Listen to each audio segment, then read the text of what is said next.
Hello, world. Hello, LGBTQIAAP citizens of the world.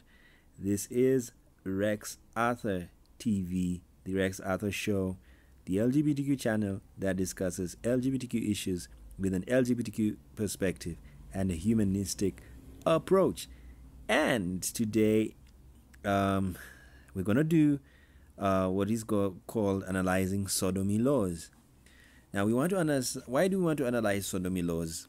There was a comment made by somebody, a friend of ours, and she happens to be an LGBTQ activist. And she said something interesting that made me laugh. And it was about sodomy. And of course, she's on our side, but okay, let me just say I wasn't against what she was saying. I was just curious to understand who a sodomite is and what sodomy is. Of course, I knew what it is, and that's why when I heard her use it, I was very interested in why she used it. And she used it in a context that sodomy is mainly penile penetration of the anal orifice. In simple English, it is where the dick enters the anus, and that's the asshole. So that was, and I heard her say that, and I said, I think maybe she made a mistake, but I don't know. Maybe she was trying to mean, okay, what she was trying to say is, could it be that she was talking about forceful anal sex? I don't know. But it made me think. And when I went back to my understanding of sodomy, I realized that contrary to what many people think, sodomy does not only apply to male homosexuals. It also applies to heterosexuals and female homosexuals. Therefore, what am I saying? The opposite of sodomy is what you call what they called in the past natural sex, which is totally archaic and ancient. It is not right. All sex is natural. Homosexual sex and heterosexual sex are natural forms of sex because they are natural processes. Sex is a natural process. That's what we need to understand. If you don't understand sex is a natural process, then please, you will not understand homosexuality. Neither will you understand heterosexuality. There's a mistake we make. We think that heterosexuals or straight people understand heterosexual sex. Just because you have heterosexual sex doesn't mean you understand it. You see, even animals have heterosexual sex. That's how they reproduce. Majority of them. Do you know the animals that reproduce asexually? They don't even need sex. And there are also plants which are very asexual plants and what you call hermaphrodite plants.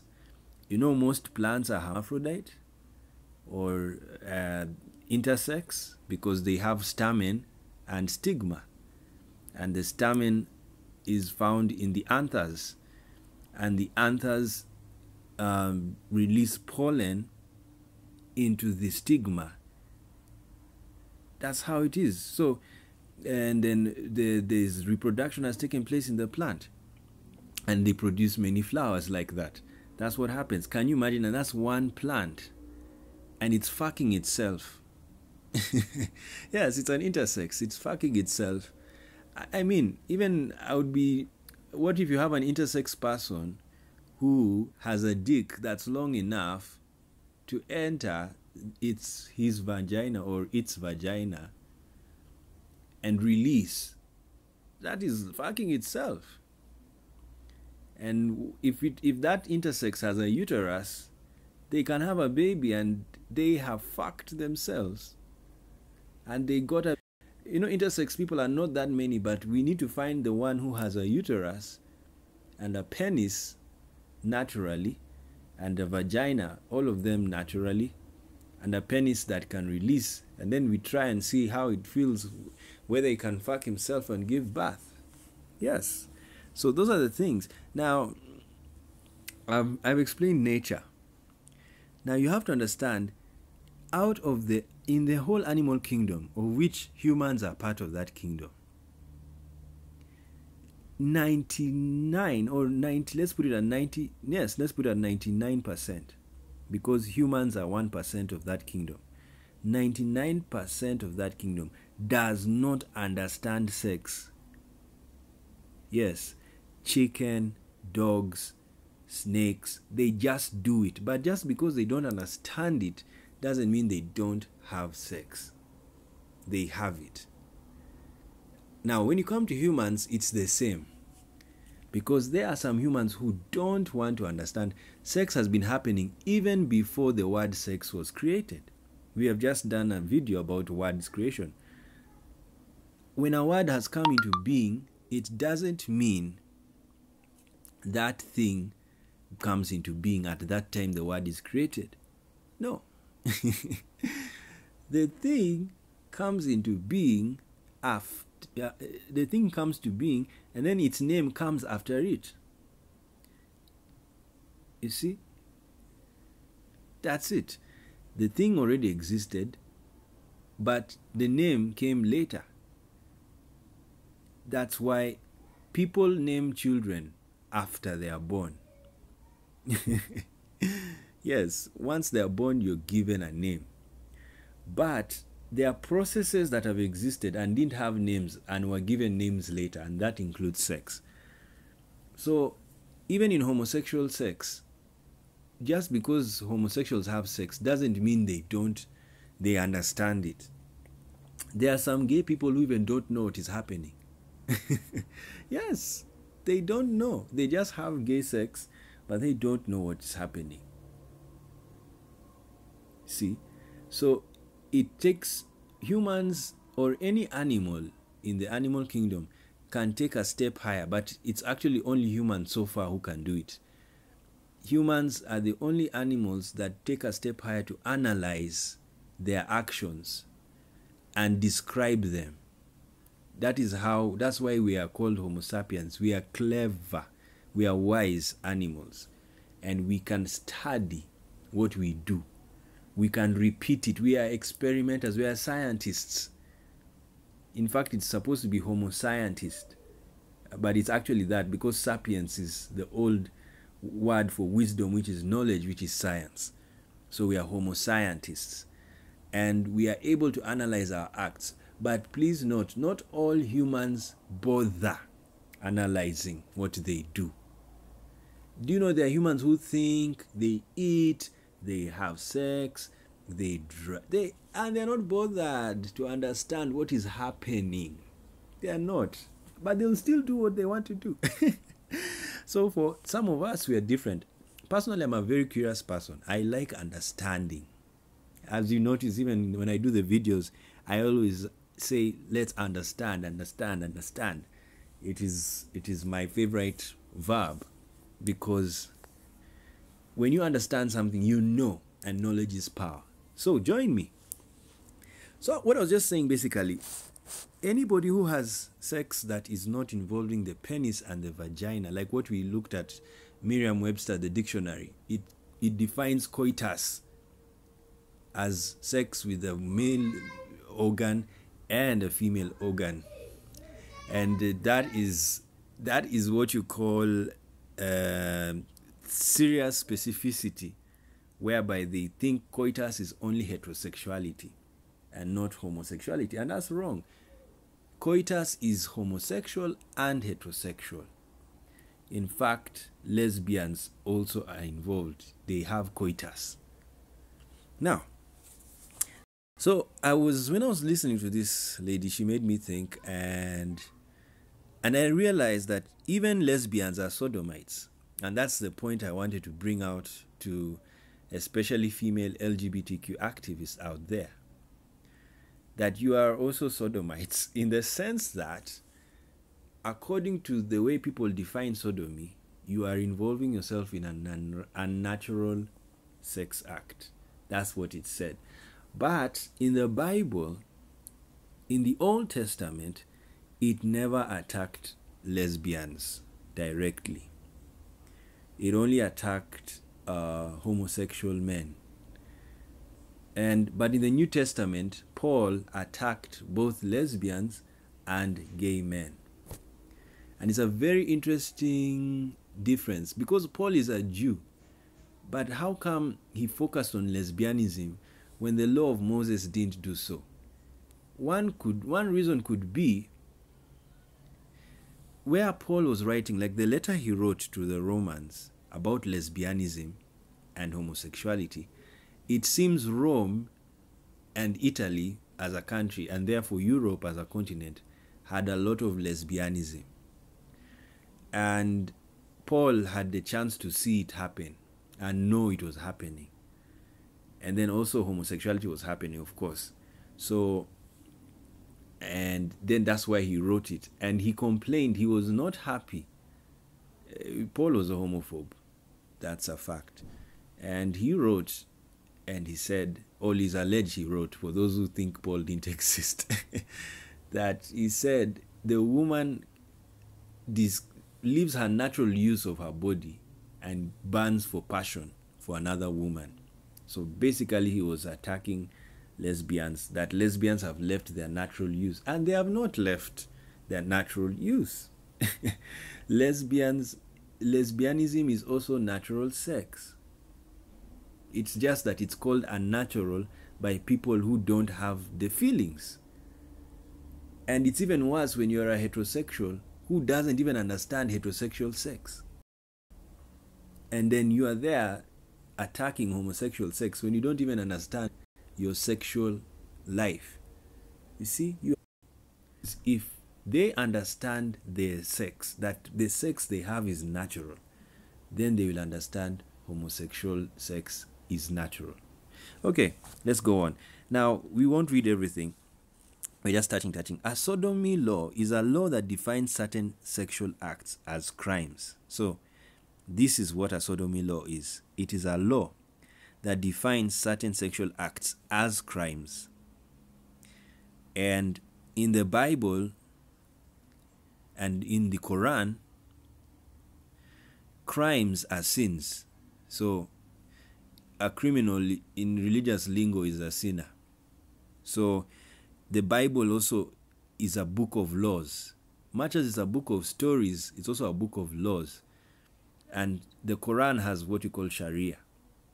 So they define certain sexual acts as crimes. Now, the precise sexual acts meant by the term sodomy are rarely spelled out, but are typically understood by courts to include any sexual act deemed to be unnatural or immoral. So it is any sexual act that is deemed to be unnatural or immoral. Sodomy typically includes anal sex, oral sex, and bestiality. In practice, sodomy laws have rarely been enforced against heterosexual couples and have mostly been used to target homosexuals. Now, you see, that's the hypocrisy of these sodomy laws. They attack homosexuals mostly, but they don't attack heterosexual couples. Why? Yet, the definition includes anal sex, which can also happen with heterosexuals, oral sex, which can also happen with heterosexuals, and bestiality, which can also happen with heterosexuals. So, and by the way, most bestialists are actually heterosexuals. In practice, sodomy laws have been rarely enforced against heterosexual couples. So that's what I'm saying. That's hypocrisy. Sodomy laws should be enforced for everybody. I mean, according to this, of course, please, I am not a supporter. That English went crazy. I'm not a supporter of sodomy laws at all. I believe sex is a natural act, and there are diverse sexual lifestyles. That includes homosexuality and heterosexuality. And in them, you can have anal sex, you can have oral sex, you can have non-penetrative sex, you can have penetrative sex. In all those settings, be it homosexual setting or heterosexual. So I am thoroughly anti-sodomy laws as far as nature is concerned. That I had to put that out clearly. So it says, as of August 2016, 72 countries as well as 5 subnational jurisdictions have laws criminalizing homosexuality, with most of them located in the Muslim world. Are you seeing? The Muslim world is the most, has very many anti-homosexual laws. And there's a reason why Muslims, I've come to understand something weird about the Muslim world. These people, especially when it comes to sexual acts, it's very hard for them. You see, the problem of sodomy laws, they make homosexuality underground. They take it underground. And what I mean by underground, they know how to perform homosexual sex without being noticed. Because in the Muslim world, all social settings are homosexual. Yes. Women meet women, men meet men. Whenever there are social gatherings, men have their corner, women have their corner. You see? And even in prayer, you go to the mosque, men pray together, separately from women. So those are homosexual settings. And there's a reason why they did that. They don't want heterosexual tendencies to rise up, because they think when a man is with a woman, they'll have sex. So to avoid that temptation of having sex, you separate the sexes and then you put women together. But guess what? Now when you put women together with women and there are lesbians there, there will be lesbianism. And when you put men together and there are homosexuals within the setting, they will have homosexual sex. But it will be underground, because in that homosexual setting, they are heterosexuals.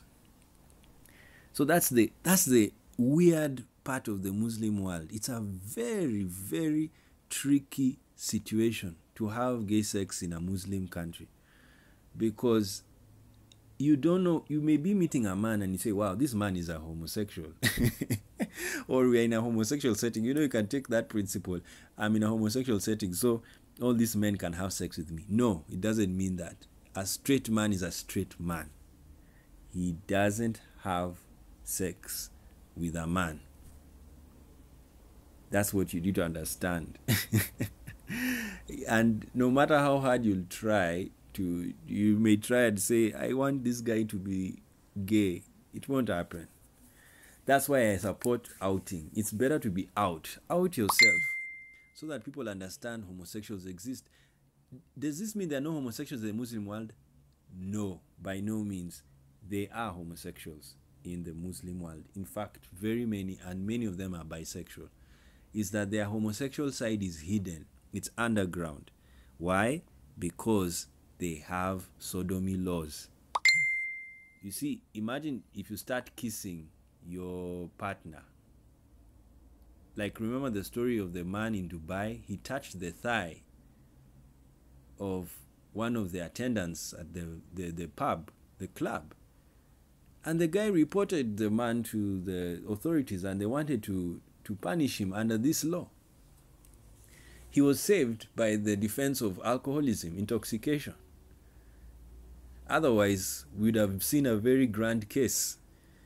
And you see, and guess what? The clubs in the Muslim world are also mostly homosexual, meaning one sex is in the club. You will not find women mingling with men, even in social gatherings. So it's only now that Saudi Arabia is trying to change slowly, but it's taking time. And we'll wait and see what will happen to the Muslim world. But religiously, it's the Muslim world that is still anti-homosexuality. And in 2006, the number was 92. So 10 years later, 20 countries came out of the closet. In 2011, the United Nations Human Rights Council passed an LGBT rights resolution, which was followed by a report by the UN Human Rights Commissioner, which included scrutinization of the mentioned codes. Congratulations, United Nations. Continue scrutinizing and call out these nations. It is a shame that the Muslim world has refused to embrace science. Yes, we have to say it like that. It is a shame. I mean, what is wrong with having a homosexual imam, a lesbian teacher in the Arab world? And they are there. Please, they are there. They are not many. You see, the issue, people are thinking that when there are many, that's when we can legalize. No, that's not what you do. It's not about being many. It is that, do they exist? They do exist. Are they humans? They are humans. Do they, and if they are humans, they deserve their rights. Give them their rights. It's simple. Otherwise, if you don't recognize them, you will be a Nazi country. Nazi countries criminalize identities. And so, this is in fact, what UN needs to do, it should have a session with the Muslim nations and teach them the importance of accepting sexual science. Because I think the problem is they are so held onto the religion. In fact, Muslim countries, the problem we have with them, they are so held on the religion that even a Christian person cannot be president. Go and read the Muslim laws. They are so theocratic. Very theocratic. Of course, I'm not saying this to mean Muslims are bad people. No, they are okay. I mingle with them. I have Muslim friends. I talk with them. It's just that the system is very rigid. It's very ancient, very stuck in the past, very rigid. I mean, look at Saudi Arabia. They struggled to allow women in the stadium. Struggled to allow women to drive. And what is weird is that we're in a modern world. And that's what the world is telling the Muslim world. Wake up. We are modern. Arise. Awake, O sleeper. As Bach told us. So this is, let UN continue having sessions with the Muslim world. Okay, let's look at history quickly. The Middle Assyrian law codes of 1075 BC said, if a man has intercourse with his brother in arms, they shall turn him into a eunuch. So, the Assyrian, can you see, 1,000 years ago, no, not 1,000, in 1075 BC, which is plus 2018, that is roughly 3,093 years ago. Can you imagine? People were they were homosexuals. First of all, if a man has intercourse with his brother in arms, they shall turn him into a eunuch. What does this tell you? They were men having intercourse with men 3,000 years ago. This is the earliest known law condemning the act of male-to-male intercourse in the military. Are you seeing? The military those days was also a homosexual setting. So, it was a homosexual setting. So what does this mean? The temptation or the urge, I don't want to use the word temptation, it is very religious. It is the desire to have sex with a man was very high in the military. So what Assyria was doing, it was a mistake. They had to understand that there are men who have sex with men. And it comes so naturally. Now, so they wanted to turn him a eunuch. What does this mean? They were castrating them. They castrated men who had sex with men. And this is what happened in England to our gay hero, Alan Turing, that is now reigning, and even Britain now has to keep on saying sorry to him every year because of castrating him chemically. They made him a eunuch. So Britain was also stuck in 3,000 years ago as Syria. And it's very sad. It's not supposed to be like that. Anyway, in the Roman Republic, where Paul wrote that letter, the Lex Scantinia imposed penalties on those who committed a sex crime, satpram. You see, they even called a sex crime satpram. So in Rome, sodomy was satpram. Against a freeborn male minor. Again, what does this tell you? Sex was happening with freeborn male minors. Now look at how they are so specific. Freeborn male minor. What is this? This is a male who was not a slave. But in Rome, all the slaves were sex slaves, because a slave had to follow the master in whatever he said. Even if he said, come and give me oral sex, they give him. That was what happened. But if you committed sex with a freeborn male minor, you committed satpram. The law may also have been used to prosecute male citizens who willingly played the passive role in same-sex acts. So you see, they were attacking males who were bottoms, feminine receivers. If you willingly played the passive role, you were punished in the Roman Republic. Why? Because they didn't value homosexual sex. Especially, they don't understand the passive homosexual. They understand the active one, because the active homosexual behaves like a straight man. He's the giver. But they don't understand men who receive. So they used the law against passive men. Passif in French and bottom in slang. The law was mentioned in literary sources, but enforced infrequently. I think the weird thing about law, these laws were written, but it was never enforced, meaning this was happening. So there are some laws which are unenforceable, They can't be enforced. And this is why nations are decriminalizing homosexuality. It's because, first of all, it's an unenforceable law. Imagine banning homosexuality, yet people are in homosexual settings. They're in the military, they're in same-sex schools, they're in when they socialize, it's mostly in same-sex socialization. When they're in the office, it is same-sex settings. Very few settings are mixed. So basically, you are creating a law that cannot be enforced because people are mixing with each other. I mean, men are with men, women are with women. Like same-sex girls' schools, it is a fact there will be lesbianism. It's even easy, even in a mixed sex school, because boys cannot sleep with girls in a mixed sex school. So they sleep separately. So they'll still have homosexual love. And for those who are homosexuals. All right. Domitian revived it during his program of judicial and moral reform.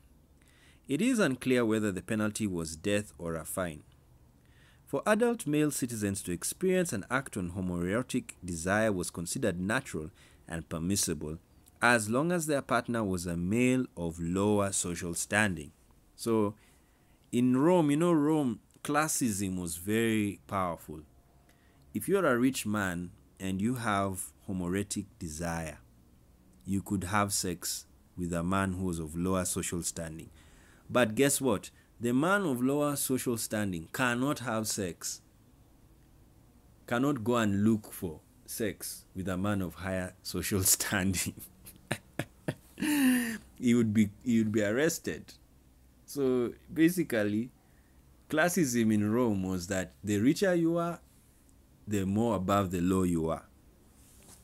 Now, pederasty in ancient Rome was acceptable only when the younger partner was a prostitute or slave. Are you seeing what I told you? In ancient Rome, they allowed sex with a minor, male minor, if he was a prostitute or a slave. So what does it tell you? Ancient Rome was very sexually liberal, and they had all of these things. Most sodomy-related laws in Western civilization originated from the growth of Christianity during late antiquity. Correct. Note that today some Christian denominations allow gay marriage and the ordination of gay clergy. Look at the change. What has happened? First of all, the word sodomy comes from the word Sodom, which was a city that was destroyed presumably and allegedly because of homosexuality, which is not so true, because Ezekiel in the Bible tells us it was the inhospitability and the lack of care for the poor that led to the destruction of Sodom. But in any case, even if you say it's homosexuality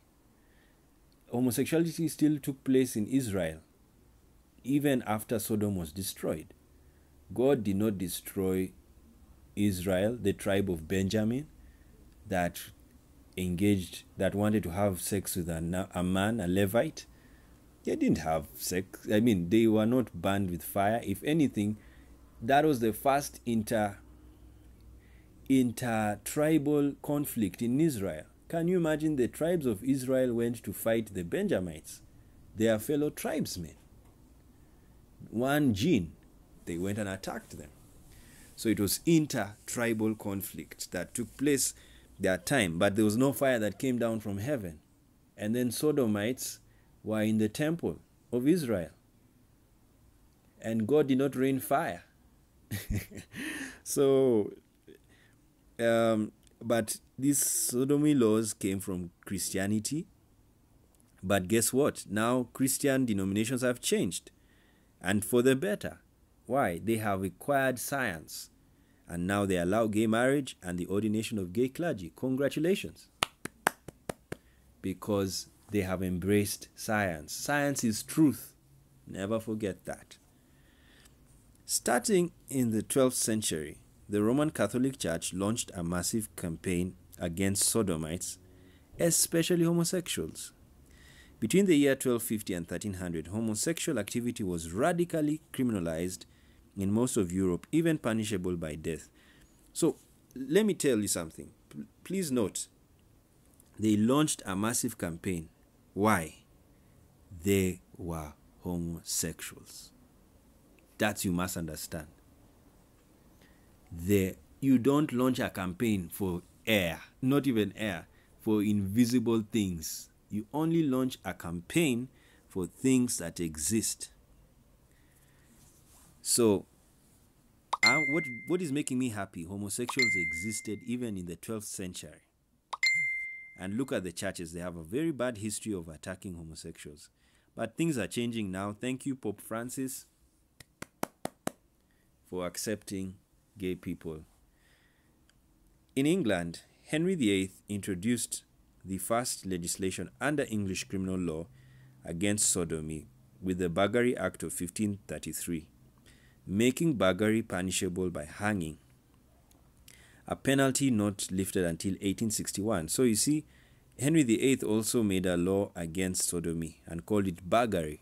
That's why some people call gay people burglars. Now, following Sir William Blackstone's commentaries on the laws of England, very nice book by the way, the crime of sodomy has often been defined only as the abominable and detestable crime against nature, or some variation of the phrase. This language led to widely varying rulings about what specific acts were encompassed by its prohibition. So they called it abominable, detestable crime against nature. First of all, sodomy is not against nature. Please understand this. It is not a crime against nature. Sodomy is a natural sexual act involving the penis and the mouth, the penis and the anus, and then the mouth and the vagina for the lesbians. With anything that is not that includes a penis and also fingers or anything else, but enters other holes other than the vagina, all that is sodomy. So the opposite of sodomy is the penis entering the vagina. That is the only sex that was allowed or said to be legal. The rest of other sex, wrong for them. But for us now, it is right. It is just as right as heterosexual. Now, the other problem straight homophobes make, but mostly straight homophobes, they think that when you say homosexuality is right, which it is a natural sex act. So there's nothing about right or wrong. It's natural. It happens. Therefore, they think that when you say that, it means you're saying heterosexuality is bad. No. Heterosexuality is one type of sex form, is a one type of sexual lifestyle. Homosexuality is also another type of sexual lifestyle. So it is not a detestable crime in its nature. Of course, Blackstone's book is nice when talking about other laws, but when it law, he lost it because he was trained, he was programmed to be a homophobe. You know, the education system of the past was thoroughly homophobic. And if you were not a conscious human being, if you were not woke, you know, the Black American English now, if you are not woke, you know, you would be automatically programmed. So you have to be very conscious and understand that homosexuality is natural. So Blackstone, even though he was a brilliant lawyer, the lawyer he was programmed to be homophobic because the laws were homophobic, the religion was homophobic, the science had not even known what was happening to homosexuals. They never even bothered. They were lazy scientists. Wake up. You know, the scientists of those days. Congratulations, scientists of today. You're very hardworking. Yes, you have discovered, you have studied, and you have found that homosexuality is natural. It's not even a mental disease. It's not a mental disorder. But the scientists of old, they were confused because they drowned in religion. They drowned, and they were completely programmed to be homophobic. So even when they do scientific findings, they were making them in a homophobic way. I mean, look at Sigmund Freud. He tried, but he still fell because he had homophobic tendencies. And it was because of the culture. It was very homophobic. It didn't allow freedom. And science brings freedom. Jesus said, you shall know the truth, it will make you free. And the truth is science. You shall know science, and it will make you free. Simple. Okay. Now, decriminalization started with Pietro Leopold of Tuscany, where he abolished death penalty for all crimes. And sodomy was also punished by death, but it was when he abolished it and he replaced it with prison and hard labor. Oh, these guys. And in France, the French Revolutionary Penal Code, which for the first time struck down sodomy as a crime, decriminalizing it together with all victimless crime. You see? Beautiful French revolutionaries. Sodomy is a victimless crime.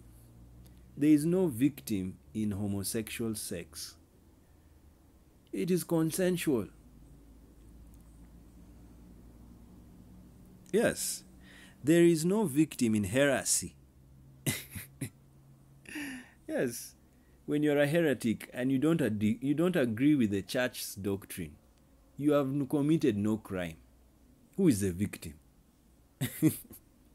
Witchcraft is a victimless crime. Why? You cannot provide evidence of witchcraft. Anybody can be called a witch without tangible evidence. That's why countries even removed, they don't even criminalize witchcraft. You don't know what is witchcraft. I mean, who is a witch? Can you prove it? You see? Blasphemy is also a victimless crime. So congratulations to these French revolutionaries. Now, the same principle was held true in the Napoleon Penal Code, which was imposed on the large part of Europe, largely by the French Empire and its cognate kings. Pedro of Brazil also removed sodomy.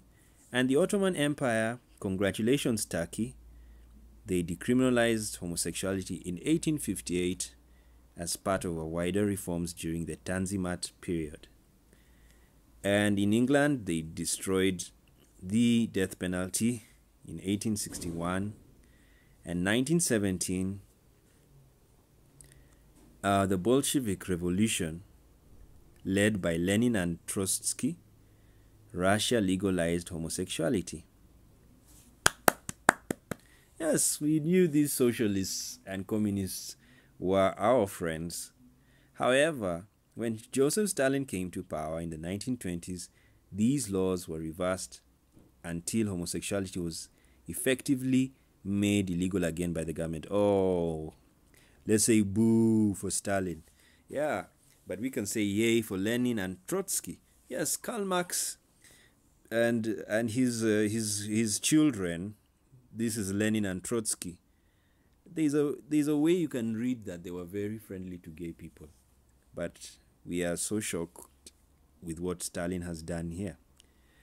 Czech Republic, there was a movement to do the same, to repeal those laws, and they did that. And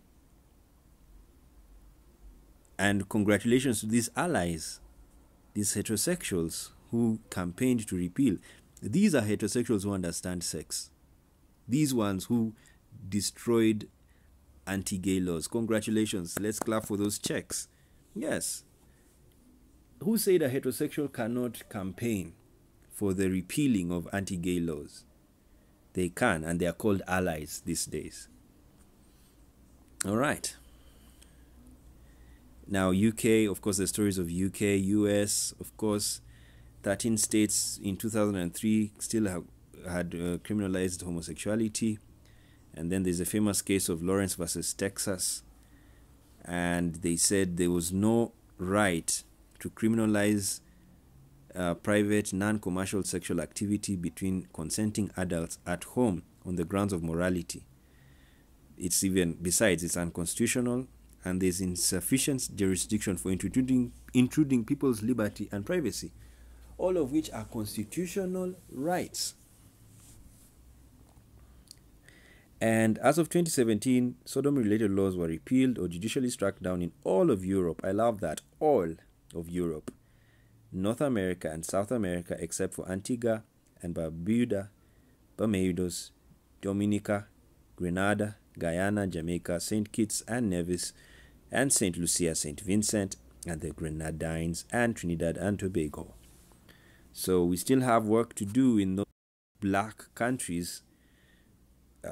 It's just basically, I've told you what has happened, and you cannot blame most black people and most Arab people. Sadly, it is the colonial programming that took place, because when the colonialists came, they programmed most of their subjects to be Christian. They didn't come and program them anyway, in any other way.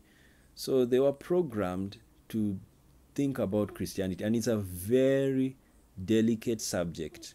We don't want to address it just like that. It's very delicate. It's even sad. It's happened. Very brilliant people were made homophobes because of programming that they didn't want to have. It was programmed by force.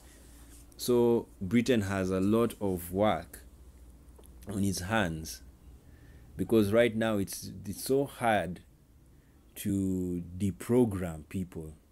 But I've given the solution. The best way to deprogram people is education. Just give them new education. It's science. Because you do not build houses with the Bible or the Quran. You build houses with science, architecture. You go to school and you study architecture. They don't teach you from the book of John or Isaiah for you to build skyscrapers. They teach you physics. So it's simple. If you want people to understand sex, teach them from sexual science textbooks. Don't teach sex from the Bible or the Quran. And you'll see what will happen. You'll see within 50 years, Trinidad and Tobago will change. Try it. Don't just listen to me. Try it out and see what happens. People will understand sex and they will know homosexuals are natural. Okay, there have never been Western-style sodomy-related laws. Thank you for saying that, Wikipedia. In the People's Republic of China, Taiwan, North Korea, South Korea, or Vietnam. Additionally, Vietnam, Laos, and Cambodia were part of the French colony of Indochina. So if there had been any laws against male homosexual acts in those countries, they would have been dismantled by French colonial authorities. Since male homosexual acts have been legal in France and throughout the French Empire since the issuing of the aforementioned French Revolutionary Penal Code in 1791. And this is the same in Africa. Most of the French colonies do not have laws against homosexuality. And what does this mean? It means that in some African countries, especially those that were ruled by the French, the homosexuals there live life so naturally. They are not even rushing to do many things. You don't see them being arrested. But guess what? The countries that were colonized by Britain, have you read all these islands? These are British. Some of them are still under the dominion of Britain. And in Britain, they used a more Christian method to colonize their colonies. France was a secular empire. And even though they colonized countries like in West Africa, they did not establish sodomy laws or anti-gay laws. So what did this mean? That the traditional homosexuality in the French colonies continued, the African homosexuality, and it is there. You go to Ivory Coast, very easy. They don't even, it's not an issue. But when you come to countries where East Africa, like East African region and Southern Africa, it has been a big problem because Britain colonized those countries. But it's not a problem, it's just that legally speaking, it's wrong to have a law that is there banning homosexuality. And homosexuality is happening. I mean, if it's happening, just tell people it's happening. Let life go on. Why do you want people to live in the closet for years? You know, why follow the Muslim world that is denying, is always in the sand like an ostrich? I mean, an ostrich cannot even stay in the sand forever. How will it eat? How will it survive? You know? So this is interesting that the French were really pro-homosexual even when they were colonizing parts of the world. Now, criminalization in the modern days, yeah, there's a trend like, Nigeria, parts of Nigeria, Mauritania, Sudan, they still remain, Uganda, famous with the so-called anti-homosexuality bill. And Tanzania is also screaming with anti-homosexuality. And these are mostly Muslim countries.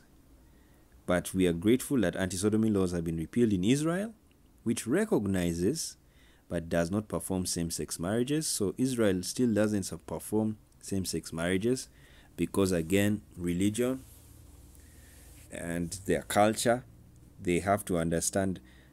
Personally, people need to know sex, in my view, and in the view of the Bible, is marriage. Yes, because the Bible says that the two shall be one. And even when Paul says that, he does not specify who the two are, because even two men can join. Sex is joining.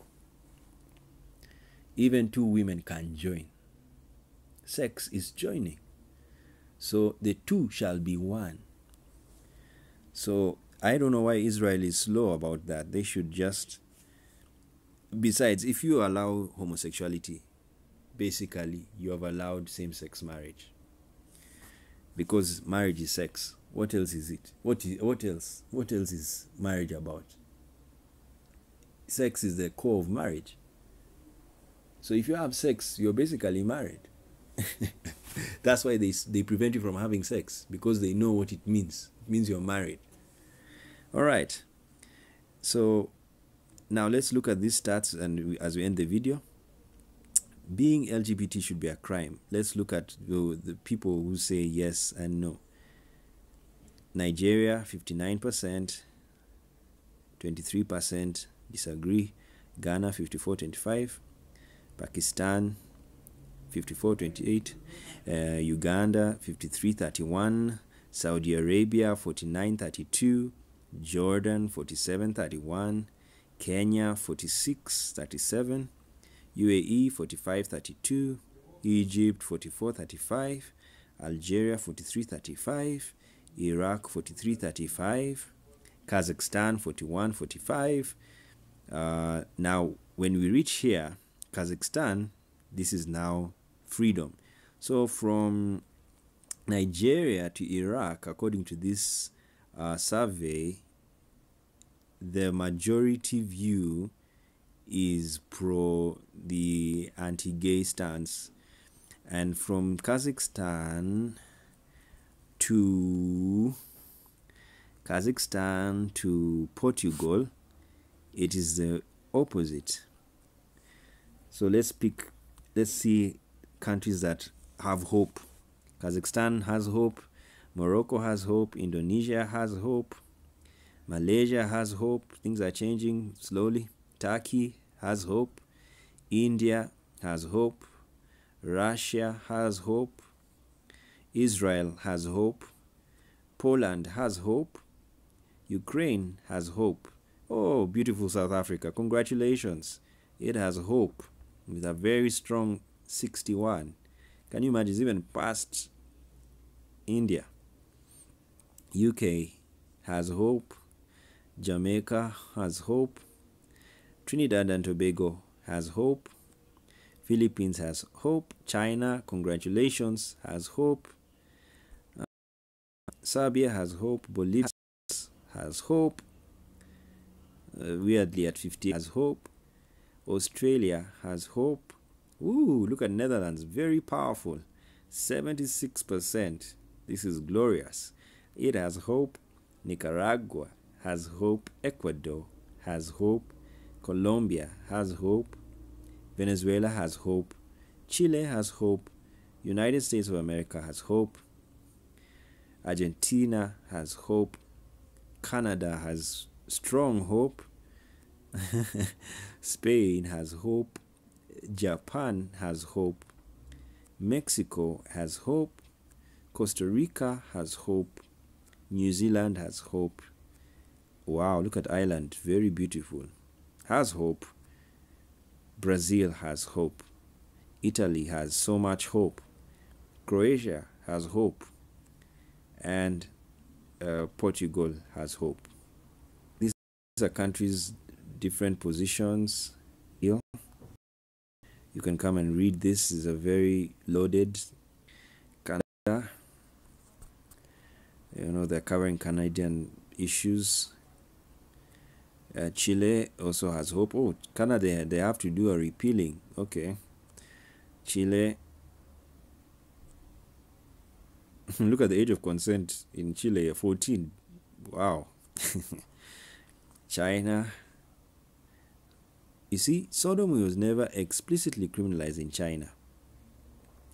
And the Chinese Supreme Court ruled, look at the year, 1957. I told you, communists are very free with us. That's nice. That voluntary sodomy was not a criminal act. Private sex in any form between two consenting adults doesn't violate laws. Yes, private sex between unmarried people was illegal until 1997. However, if it's someone under 18, the adult will be prosecuted.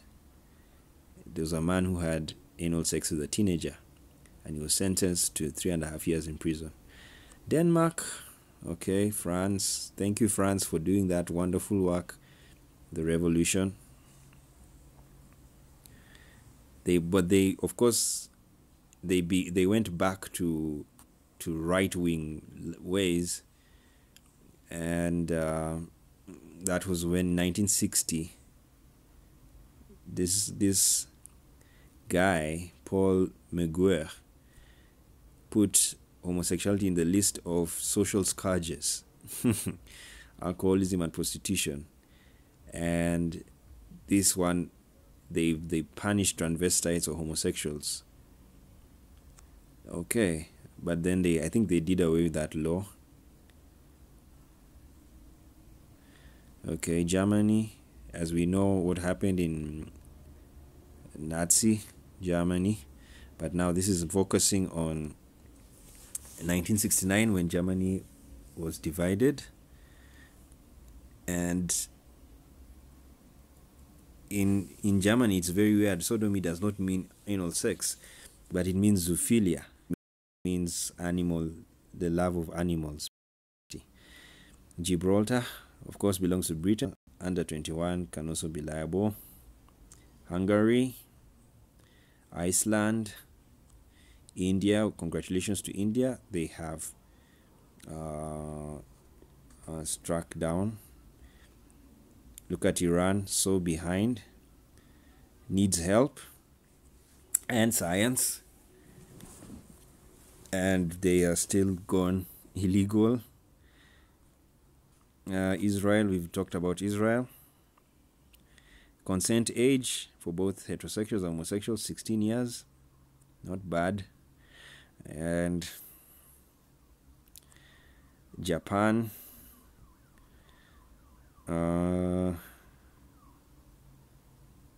Okay. Macau, Malaysia. Okay, guys, I think you'll just go through it. Let's see our favorite friend, Kim. How you doing? No explicit anti-gay criminal law exists, but government depicts LGBT people negatively, and some gay couples have been executed for being against the socialists. Now, this is an irony. I didn't know these socialists. These are very bad socialists. So this is so wrong. You can't execute for being against. No, that one should be struck off. Norway, Poland, Russia, and this is 1934. They also did not mention any activity between females. On May 27, 1993, homosexual acts between consenting males were decriminalized. Serbia, Singapore, South Africa. You see, colonial laws did that. And let's see. This one is also okay. South Korea, Sweden, Taiwan, Thailand. It was repealed in 1956, and Turkey and United Kingdom, of course, very loaded. You can read all about the great, who is a great person? No, I'm not seeing any great name there. United States, we've already covered United States, and we know what has happened already. Zimbabwe, Yes, Mugabe, look at what he says. Of course, no science. And then you can find his friend. Mugabe's predecessor and the first president of Zimbabwe was guilty. He was found guilty of 11 counts of sodomy and indecent assault. And he was a priest for that matter. Kanan Banana. All right. We can go and read all of the rest here. But